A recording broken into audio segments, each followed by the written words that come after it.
May I read the provision under Section 11 of the UHCA stating that, I quote, "No portion of the reserve fund or income thereof shall accrue to the general fund of the national government or any of its agencies or instrumentalities, including government-owned or controlled corporations." Reserve funds are sacred under Section 11.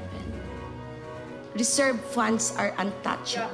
Yung PhilHealth funds sa pinakailaman, malversation po iyan. Dahil hindi po dapat ginagalaw yung mga perang nakolekta base sa mga taxes on special purpose, because they should be treated as a special fund to be used and to be utilized only for such specific and special purpose only.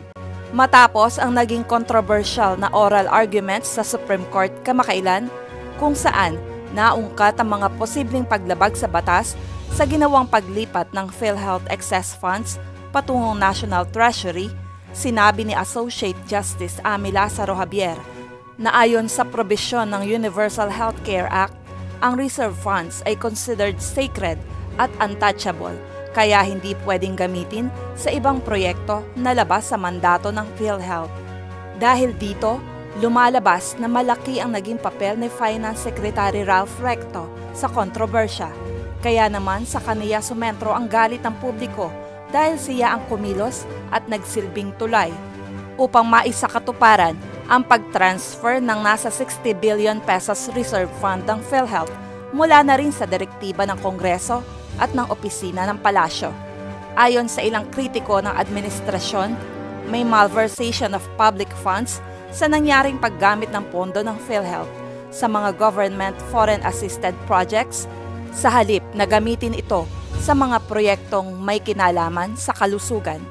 Sa kabuoang deliberasyon ng nangyaring oral arguments sa Korte Suprema, mapapansing na natiling tahimik ang Department of Finance Secretary na si dating Senador Ralph Recto.